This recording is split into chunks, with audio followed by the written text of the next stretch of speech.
Hey everybody, welcome to Slash Bash, where today I am bringing you another Choosing Beggar Reddit video. If you are new to the channel, then subscribe, and click on notifications so you don't miss out on the fun. In our first story, a creepy choosing beggar scams some free art from a newly aspiring professional artist. Let's jump right in. So I'm a freelance artist, and I have not had much luck so far. I have gotten one actual commission since the events of this story happened, and I also got my first Patreon follower recently, which I am sincerely grateful for. My financial situation has improved a bit, but when the situation described below happened, I was in a really rocky financial situation. And my current financial situation is not ideal either, due to the fact that my disabilities prevent me from being able to function in a traditional workplace environment. Because of this, I am limited to small freelance and online gigs, but said gigs are few and far between, and they don't pay very well at all.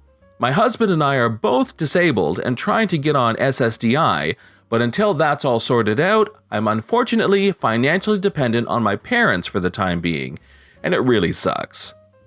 Back in February of 2020, I got commissioned for the first time in forever. But my client was really difficult and also pretty creepy, to be honest. But I took his commission anyway because I really needed the work. He ordered a custom portrait and said that he was a nudist, and he kept pressuring me to draw a nude full body, even after I told him several times that I do not draw nudes. He kept trying to pressure me into letting him send his nudes for reference as well. He also kept calling me honey, which makes me feel really uncomfortable, and he continues to put pressure on me even after I tell him multiple times that he's making me uncomfortable. After 3 days of back and forth negotiation, I finally got him to settle for a shirtless, half-body portrait and got him to agree to send reference photos with at least his underwear on instead of nudes.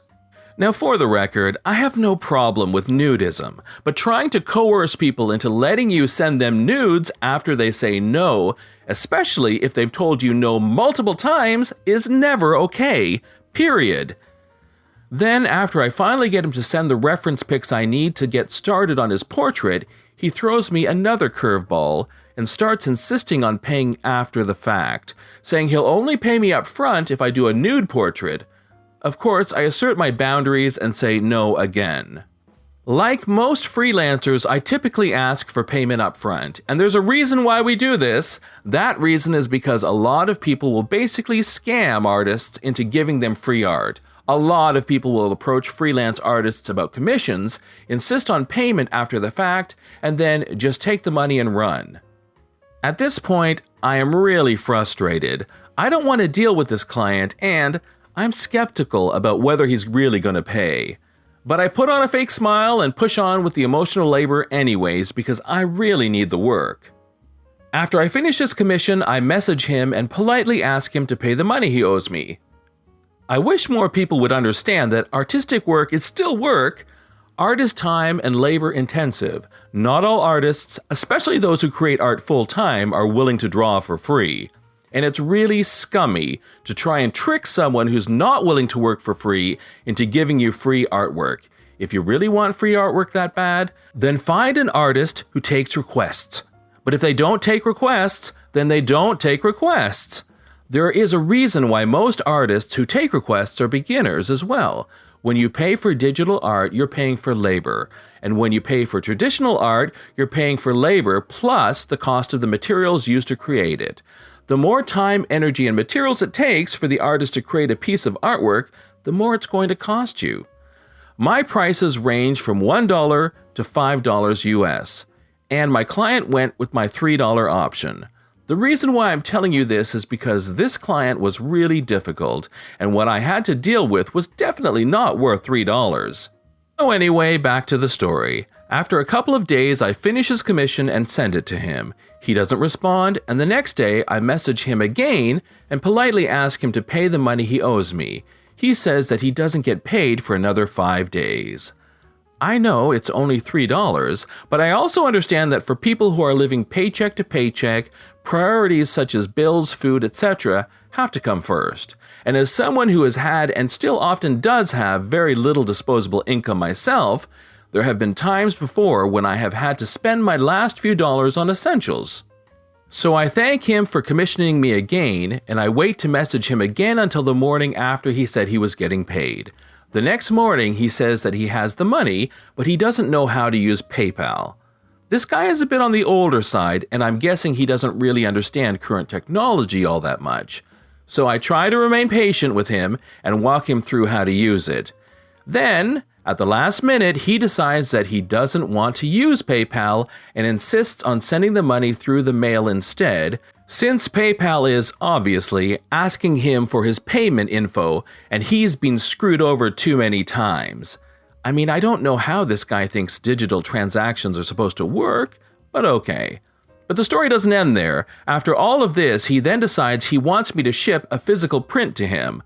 I explained to him that because it's a digital piece, and I don't have a working printer, it's going to cost extra to have it printed and shipped to him. He then responds with, "What do you mean? I thought you already had it on paper," which I was not expecting since most people can tell that my artwork is digital, and I thought it was pretty obvious. But apparently, this guy wasn't even aware that digital art existed in the first place. To be fair though, I probably should have been more specific considering his age. He now expects me to pay for the printing and shipping out of pocket. I tell him that I'll see if I have enough left over and explain that my financial situation was not so great at the time. It's only after I do so that he agrees to pay extra for the print if he has enough to spare for it. He says he's on disability, and I understand SSDI doesn't typically pay much. I thank him for his time and for commissioning me again, and he takes that as permission to start questioning me about my personal life. He asks, "Isn't your better half working to provide for you? I just want to make sure you're taken care of, honey." I explained to him that my husband, who at the time was my fiancé, is also disabled and unable to work due to his narcolepsy, which he couldn't be medicated for anymore because he has had frequent nightmarish hallucinations as a side effect. Normally, I give people the benefit of the doubt if they say something like this, but the fact that he had flat out sexually harassed me before and became a lot more difficult to work with when I said I wouldn't draw nudes made this comment off-putting. I felt incredibly frustrated. Normally, for someone in his financial situation, I would let this slide. I understand life happens, but this client was really difficult to work with. I only took his commission because I needed the work. You may say, so what? It's only a $3 commission. But when you're dirt poor, like I was at the time, every penny counts. And when you're freelance, work is work. You can't always afford to be picky. I took his commission because I was desperate, but I started regretting it immediately. It had been more trouble than was worth.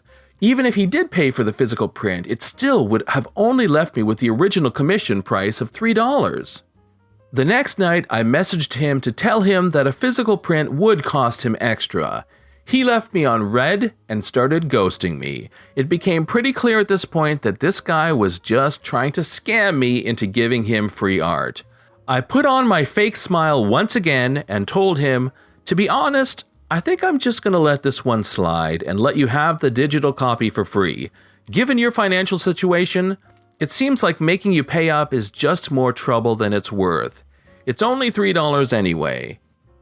But seeing as how he flat out sexually harassed me, and seeing as how the evidence points towards him being able to pay for his commission, but choosing not to, I really only said that because I didn't want to deal with his BS anymore. The reason why I keep my prices so low is to increase my chances of finding work. I ended up sticking with my $1 to $5 commission prices. And my low prices were one of the reasons why I got my most recent commission, along with my first Patreon follower. But after this happened, I seriously considered raising them, and I have decided that I will do so in the future if needed. Even though my artwork might not be the best out there, it does take me a ton of time and effort to create. Being a disabled artist can also present certain challenges when it comes to creating art. Certain pieces require more effort to create than it would for a non-disabled artist. For example, I have autism, which causes me to have issues with motor skills. Because of this, I draw very slowly, and I have to work really hard to get my lines to look smooth and have clean line art and shading. So it often takes me more time and energy to complete a piece than it does for most artists with a similar type of art style. A single illustration typically takes me anywhere from 2 to 3 days to complete, depending on how detailed it is. I think that the prices I currently charge are fair based on the art style and skill level of my work, but if finding work really means having to perform this much emotional labor, then my time is definitely worth more than $1 to $5. Trying to scam someone into doing free labor for you is never okay. If you wouldn't try to scam a plumber into fixing your sink for free, then don't try to scam an artist into drawing for you for free. For any fellow freelance artists out there, ask for payment up front. If you agree to payment after the fact, many people will not keep their word. So this posting turned out to be a useful teaching moment for my son and I. OP, when I first heard that your rates were from $1 to $5, it was like my stomach dropped, like you're on a roller coaster. And later when I read that each piece took you from 2 to 3 days, my head exploded. And that was a lot of extra work and cleanup around here. I guess I'm saying, for the love of God, raise your rates. You could also do a search for how to make money with art. There's this website online where people do videos, kind of explaining things. It's a really big one. I can't remember the name. I think it starts with a Y. In our final story, a choosing beggar applies for a job but declines when she realizes that it doesn't pay enough for her to properly scam the government. A couple of years ago, my job was hiring, and we got a review from a girl who seemed great. We called her for an interview, which she was really excited for since she had been unemployed for a good while. She comes in, does great on the interview, and we decide to offer her a job full-time. At first, she is really happy until she hears about the salary. Now, note, this job isn't taming tigers for Oprah. You're not going to make millions every month, but it does pay pretty well. She declined the job since she is going to have a baby in a couple of months and she needs a better paying job so she can get more out of the parental allowance that the government grants parents, 80% of your salary. Our thought is, you're making zero now and you're choosing to get 80% of zero instead of making 80% of a good salary. Okay. Not sure if this was a ploy to make us up the offer, but we just left it at that. This has been John from Slash Bash. Thanks for watching.